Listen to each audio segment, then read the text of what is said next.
Good day, ladies and gentlemen, and welcome to an apocalypse preparation video. No, wait. That's actually rather accurate to this point, isn't it? Huh. Otherwise known as a Warframe guide video thing. Alright, my dudes, we have a very, very big update coming this next week, or at least we should do. The Crimson Spear is literally just around the corner, and hopefully at this time of recording this video, it's going to be dropped within the next 7 days. Hopefully, we are talking DE time here. So hopefully this coming week. And you better well be sure that we're going to be covering that shit heavily when it does drop.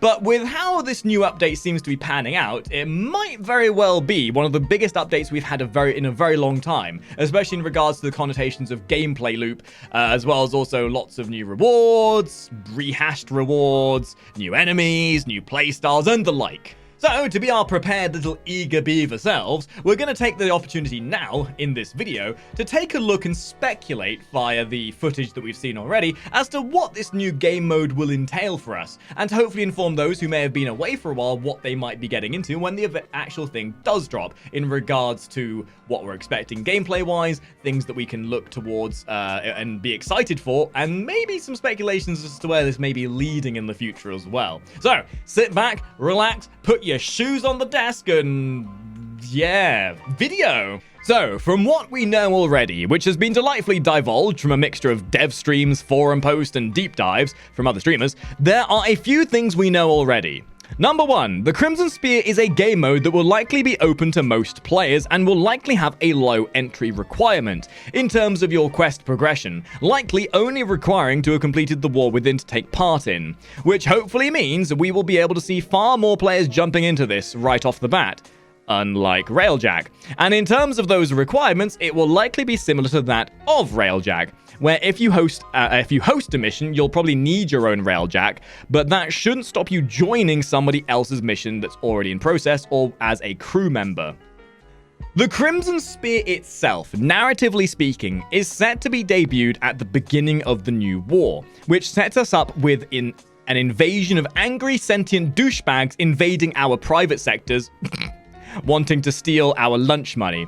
So in response to this, Little Duck has set up a shiny new station as a forward outpost for us to launch a set of counter-offensives against those imposing sentient armadas.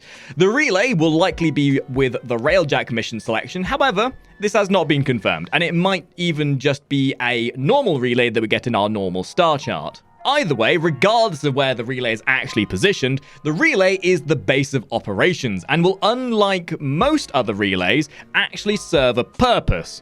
Whereas most missions you start from your lander, it looks like we'll be using the relay specifically to organize the groups and organize the missions themselves for the new mission types.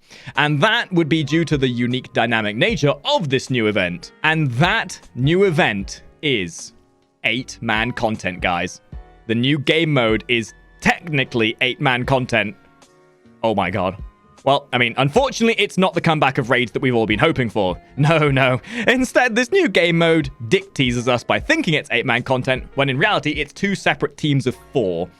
And this new game mode sees us using the Scarlet Spear to sign up to 2 different game modes that tie together.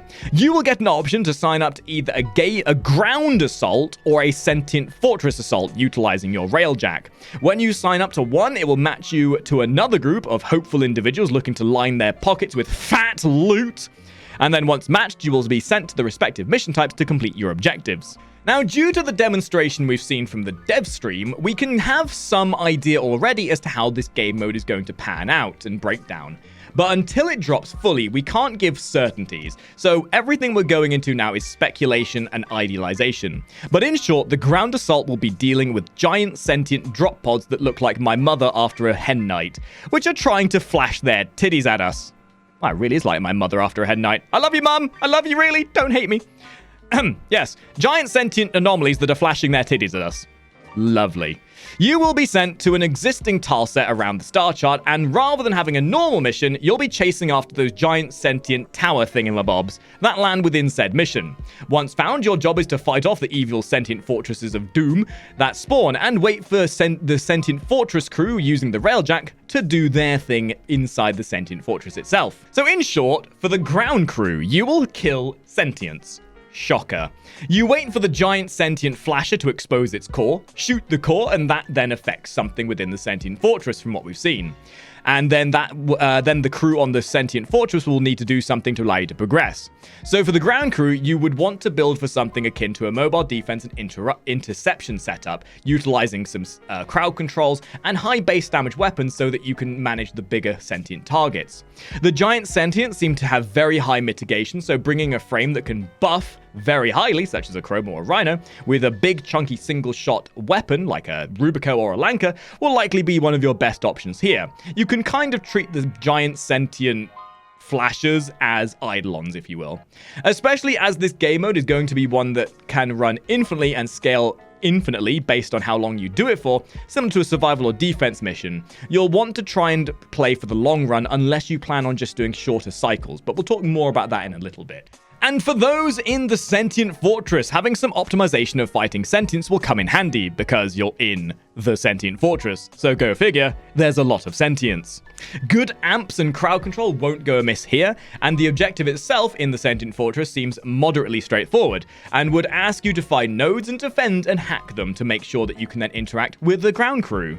So really, gameplay of the nodes that you choose isn't really groundbreaking, but the uniqueness of needing to synchronize your teams is going to be interesting to watch pan out, especially for the ones with bad host migrations and for those who lack communications or the ones that may end up getting griefed by players that don't give a shit. But we'll definitely be making a more comprehensive guide on the mode itself once the content is released and we have a better understanding as to what it's actually going to be all about. Just to help you realize what is going on the down low, yeah, words, English is hard, guys.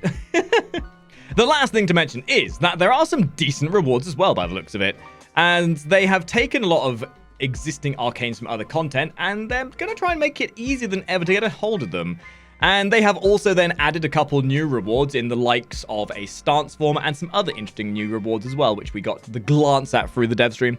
And I think that this is where it's going to become more interesting, as they mentioned in the dev stream that you'll be earning points for completing successful waves of this new mode together. And the points you earn seem to be like they're going to be scaling depending on how long you spend doing the mission. Meaning, we could be seeing a possible endless mode that actually rewards you and your teams for putting in more effort and optimizing your setups. Which would be super cool, considering we've been lacking that sort of stuff for a while now. Even if they are recycling old rewards. Again. Please, DE, can we have the raids back? Please. I've been a good boy for Christmas. So the TLDR, 2 game modes, 2 teams working together, beating down sentients, earning points to spend on loot in a new relay run by old Ducky the Mucker herself. Yeah, good stuff. Very excited. Realistically, I'm actually rather excited for this update, and I hope you are too.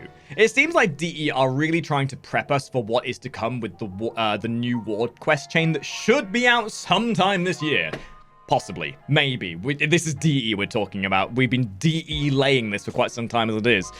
Anyway, in my eyes, it's really showing that the new war might very well be the biggest storyline update we've ever had. What with how much pre-preparation with the prologues and giving us entire game modes dedicated around the premise of the new war. And then lots of other goodies seeping in through other elements within the game as well.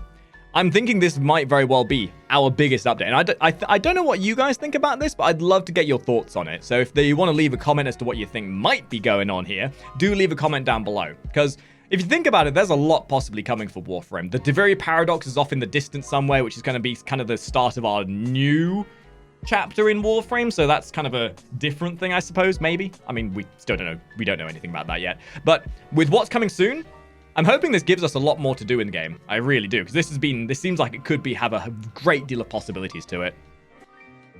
3, 2, 1.